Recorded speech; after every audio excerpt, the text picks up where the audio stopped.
Capítulo 9, Parte 2. Um assentamento na planície do outro lado da montanha está em risco e pede ajuda. Não há tempo para descer a encosta e contornar o vale, então vamos por cima. A estrada subindo a montanha a partir do palácio, se embrenhando entre os pinheiros. Rasgamos a paisagem íngreme, sob galhos tão densos que bloqueiam a luz das estrelas. Mantenho-me encostada no transporte, com medo de ser atingida por algum galho pendurado. Logo as árvores desaparecem completamente e a estrada fica mais pedregosa. Sinto a cabeça doer e meus ouvidos entopem como durante uma decolagem. A neve acompanha o terreno inclinado, acumulando-se nas concavidades primeiro, até cobrir totalmente o pico mais alto. Meu rosto exposto fica vermelho de frio, mas o uniforme foi feito para manter o calor do corpo. Ainda assim, bato os dentes e me pergunto o que exatamente me possuiu para que decidisse ir no exterior do veículo em vez de dentro dele. O topo da montanha está logo à frente, como uma faca branca cortando o céu pontilhado de estrelas resplandecentes. Eu me inclino tanto quanto ouso. A vista faz eu me sentir pequena. O equilíbrio se altera quando começamos a descida. Espalhamos neve em nosso encalço, depois pedras e poeira, levantando uma nuvem de detritos enquanto os transportes seguem escarpa oriental abaixo. Sinto um friozinho no estômago quando voltamos a nos aproximar das árvores. A planície se estende além dos pinheiros, infinita e escura como o oceano. Sinto como se conseguisse enxergar milhares de quilômetros à frente, até Lakeland e Norta, Maven e o que quer que tenham planejado para nós. Outro martelo vai cair em breve. Mas onde? Sobre quem? Ninguém sabe dizer ainda. Nós nos enfiamos entre as árvores e os veículos chacoalham ao passar por cima de raízes e seixos. Não há estradas propriamente ditas desse lado, só caminhos abertos por entre os galhos arqueados. Meus dentes batem a cada pulo, e sei que as correias vão deixar marcas no meu quadril. Atenção! Titon grita, inclinando-se na minha direção para que eu possa ouvi-lo por cima do ronco do motor e do barulho do vento. Se prepara! Assinto me endireitando. É fácil despertar a faísca da eletricidade. Tomo cuidado de não a puxar dos motores próximos, mas dos raios que só eu posso invocar. Roxa e perigosa, ela troveja sobre minha pele. Os enormes pinheiros rareiam, e vejo a luz das estrelas de relance por entre as folhas. Não acima, mas além, lá fora, em frente. Solto um grito agudo, grudando o corpo na carcaça do transporte, enquanto ele derrapa para fazer uma curva fechada e repentina à esquerda e pegar uma estrada pavimentada que margeia o penhasco. Por um momento assustador, acho que vamos cair da montanha e nos estatelar na escuridão abaixo, mas o veículo se segura firme, os pneus aderindo ao solo, e um a um os outros do comboio seguem derrapando. Fica calma, Titon diz, com os olhos em mim. Fagulhas roxas correm por baixo de toda a minha pele, respondendo ao medo. Elas se apegam inofensivas, faiscando na escuridão. Não tinha um jeito melhor de fazer isso? Murmuro. Ele parece indiferente. De tempos em tempos aparecem arcos de pedra esculpida na estrada, estruturas bem acabadas de mármore e calcário. Cada uma é coroada por um par de asas entalhadas, as penas gravadas profundamente na rocha para abrigar lanternas que iluminam o caminho. A Via do Falcão, digo, um nome propício para uma estrada que fica na altura em que essas aves voam. A luz do dia deve ser de tirar o fôlego. A estrada zigue-zagueia à beira do penhasco, cheia de curvas bruscas e precárias. Deve ser o modo mais rápido de descer até a planície e o mais insano. Mas os motoristas são incrivelmente habilidosos, seguindo a trilha sinuosa com precisão, Talvez sejam todos silfos, ou o equivalente sangue novo, e sua agilidade se estenda à máquina que conduzem. Tento me manter vigilante enquanto descemos, procurando prateados hostis entre as rochas e as árvores retorcidas. As luzes da planície entram em foco. As poucas cidades que Davidson mencionou pontilham a paisagem. Parecem pacíficas, intocadas e vulneráveis. Estamos no meio de mais uma curva quando algo que parece gritos corta a noite. É o som de metal dilacerado de placas se soltando. Viro o rosto e vejo um transporte do meio do comboio tombar e capotar inúmeras vezes. Tudo parece acontecer em câmera lenta, conforme foco minha atenção e meus sentidos no veículo espiralando no ar. Os soldados de Montfort a bordo tentam se soltar das correias, lutando para vencer a gravidade. Um deles, um forçador, tenta se agarrar à beira da estrada. Ela escapa de seus dedos, o asfalto quebrando ao seu toque. O transporte continua a cair, girando sobre o próprio eixo. Não pode ser um acidente. A trajetória é perfeita. Ele vai nos esmagar. Mal tenho tempo de me abaixar quando o veículo em que estou dá um solavanco. Os freios guincham, tentando parar a tempo. Fumaça sai dos pneus que travam. A estrada treme quando outro veículo cai à frente. Batemos nele. Titon agarra as costas do meu uniforme, me puxando para cima enquanto tento me livrar das correias, rompendo o tecido grosso com minha eletricidade. Somos jogados para a frente quando o veículo de Tibérias e Evangeline bate na traseira, prendendo-nos entre ele e o transporte que despencou. Ouvimos o ruído dos freios e das batidas ecoando atrás de nós, um veículo depois do outro, em uma reação em cadeia de motores parando e borracha queimando. Só os últimos 6 da fila escapam ilesos. Os motoristas conseguem frear a tempo. Olho de um lado para o outro, para frente e para trás, sem saber aonde ir. O veículo caído está virado, como uma tartaruga de costas. Davidson já desceu do seu transporte e cambaleia até os soldados presos ali embaixo. Farley o acompanha com a arma na mão. Ela se apoia em um joelho, observando o penhasco acima de nós. Magnétrons! Davidson ruge, com a mão erguida para ajudar. Ele estende a palma, formando um nítido escudo azul ao longo dos limites da estrada. De alguma maneira, Evangeline já está ao seu lado, as mãos dançando no ar.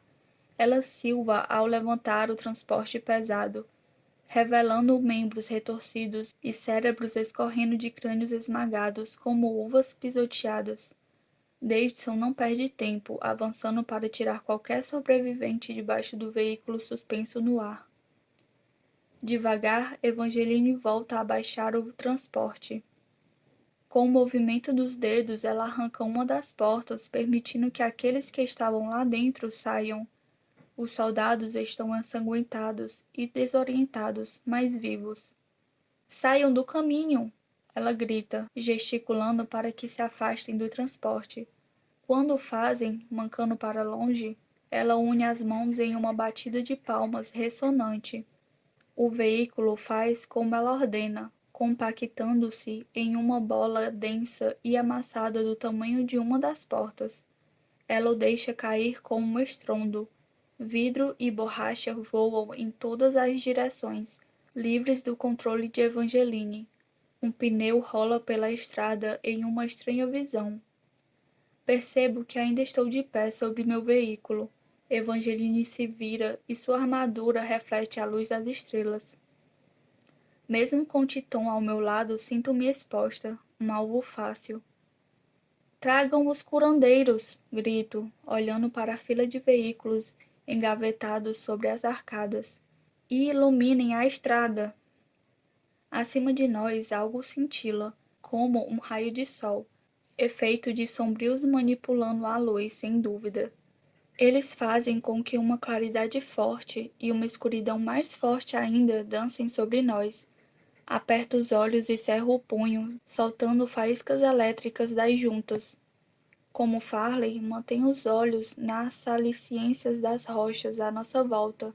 Se os saqueadores de alguma forma conseguiram chegar até o terreno mais elevado e estão acima de nós, perdemos nossa vantagem. Tiberias já sabe disso. Fiquem de olho nos penhascos, ele grita, de costas para o próprio veículo. Também tem uma arma na mão, enquanto chamas rodeiam os dedos da outra. Não que os soldados precisassem de tal instrução. Todo mundo que tem uma arma já a sacou e está com o dedo no gatilho. Só precisamos de um alvo. Mas a via do falcão está estranhamente silenciosa, a não ser pelo grito ocasional, ecoando conforme as ordens são passadas adiante pelo comboio. Cerca de uma dúzia de soldados de Montfort vai descendo pela via sinuosa, meras silhuetas dos uniformes pretos.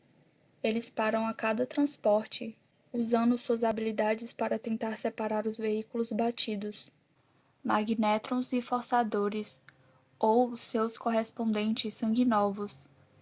Evangeline e seus primos se mantêm no lugar, concentrados em separar o veículo em que eu estava do deles. Consegue consertar? Eu pergunto. Ela escarnece enquanto força o metal retorcido a se soltar.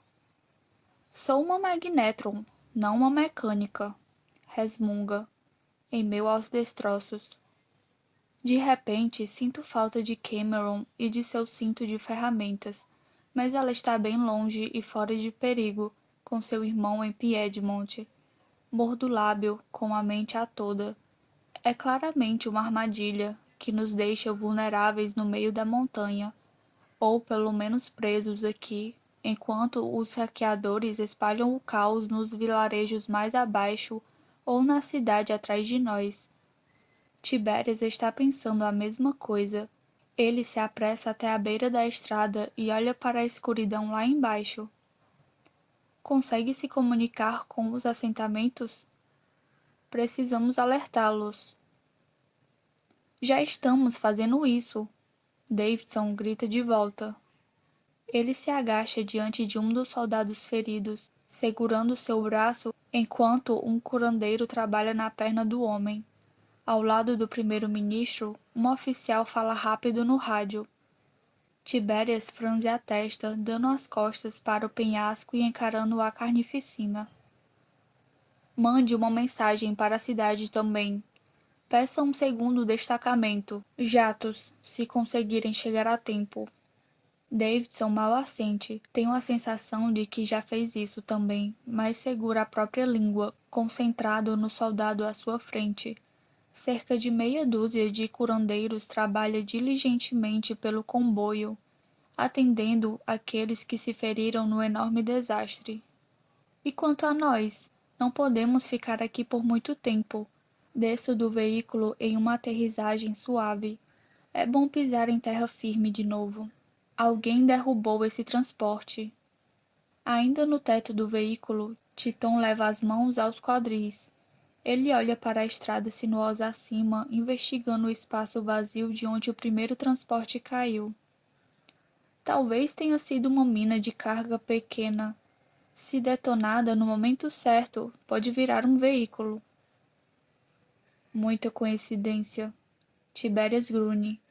Ele caminha pela estrada, o corpo inteiro tenso. Seus guardas Lerolan o seguem perto demais, quase pisando em seu pé. Muito coordenado. Tem alguém aqui com a gente. Precisamos descer antes que ataque de novo. Somos um alvo fácil. Um alvo fácil à beira de um penhasco, Evangeline acrescenta. Ela dá um chute frustrado em seu veículo, deixando uma bela marca na frente já amassada. Temos que passar os transportes que estão funcionando para a frente, enchê-los tanto quanto possível. Tiberias balança a cabeça. Não é o bastante. Mas pelo menos é alguma coisa. Eu solto.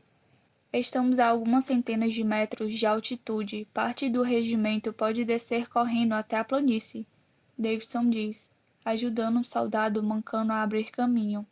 A oficial de comunicação o segue, ainda falando no rádio. O posto avançado de Golden Grove Tem veículos, não fica muito longe do pé da montanha. Ainda no chão, Farley gira, abaixando a arma depressa. Está sugerindo que a gente se separe? Por pouco tempo, Davidson responde.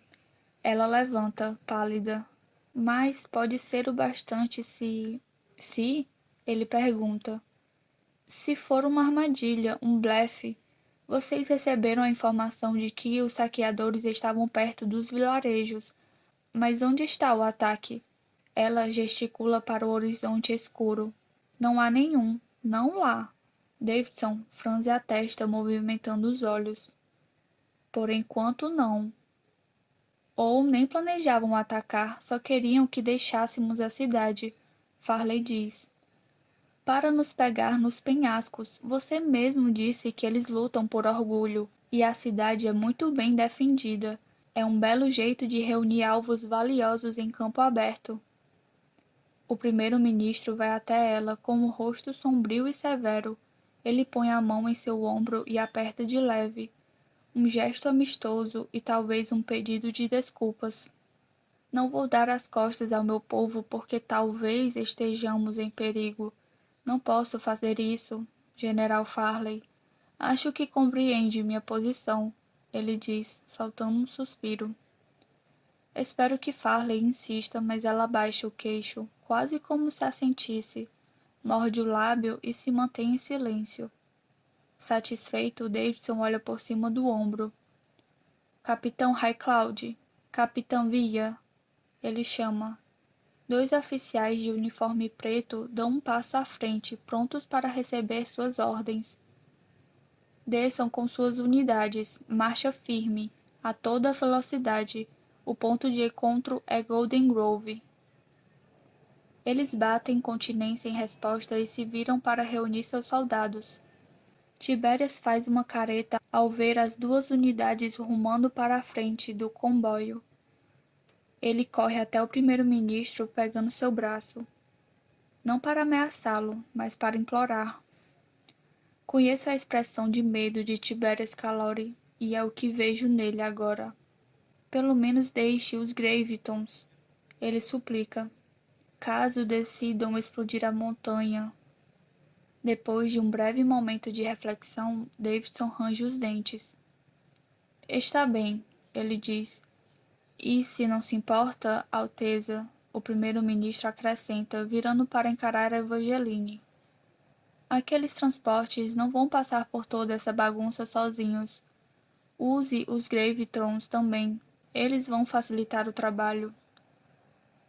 Ela olha com profunda irritação, desacostumada a receber ordens de qualquer outra pessoa que não seu pai. Mesmo assim, suspira e vai fazer o que ele sugere. E quanto a mim? Pergunto, colocando-me entre Tiberias e Davidson. Os 2 se sobressaltam, percebendo ter esquecido que eu estava ali. Fique atenta. É tudo o que o primeiro-ministro diz, dando de ombros. A menos que possa levantar um veículo do chão, não há muito o que fazer no momento. Muito útil, penso. Mas minha frustração é comigo mesma. Minha habilidade tem a finalidade de destruir. Ela não nos serve de nada agora. Não sirvo para nada neste momento. Assim como Tiberias.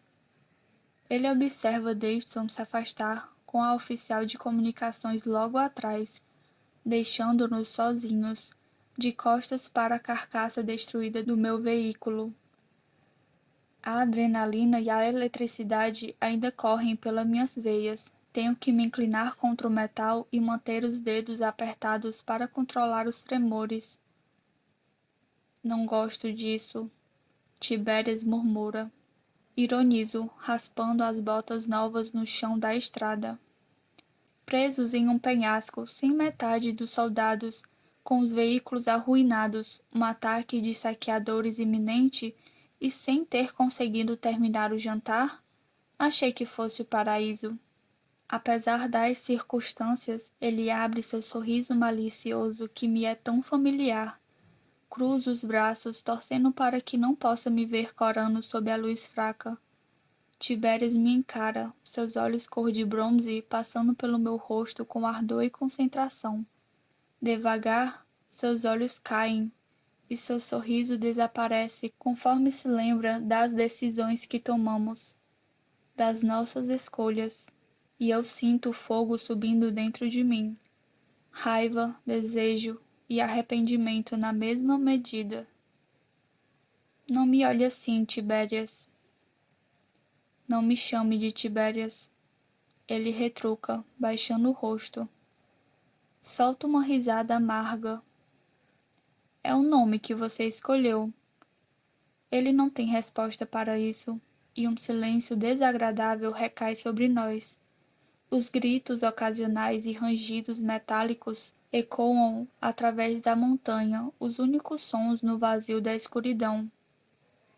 Na estrada sinuosa acima de nós, Evangeline, seus primos e os Gravetrons movimentam devagar os veículos, passando os destroços para trás dos que ainda funcionam. Davidson deve ter dito a ela para preservar as carcaças, senão ela poderia simplesmente transformá-las em poeira, liberando a passagem. Sinto muito pelo que aconteceu agora há pouco, no arsenal. Tibérias diz, depois de um longo tempo. Ele mantém os olhos no chão e a cabeça baixa. Não é o bastante para esconder o tom prateado que sobe por suas bochechas. Não deveria ter dito aquilo. Não ligo para o que disse, só para a intenção por trás. Digo, balançando a cabeça. Não pertenço a você. Acho que qualquer pessoa com olhos pode ver isso. E você? Pergunto, cortante. Tibéria solta o ar devagar, como se estivesse se preparando para a luta, mas só vira a cabeça para me encarar. As luzes da estrada projetam sombras irregulares sobre ele, que destacam as maçãs de seu rosto. Faz com que pareça velho e cansado, rei há anos e não há dias. Sim, Mar, Tibérias finalmente diz, sua voz grave. Mas lembre que não fui só eu. Pisco. O quê? Você também escolheu outra coisa em vez de mim. Ele suspira. Muitas coisas, aliás. A guarda escarlate, a aurora vermelha. A esperança de um futuro melhor para as pessoas que amo. Mordo o lábio, mastigando minha própria carne. Não posso negar. Tibérias não está errado.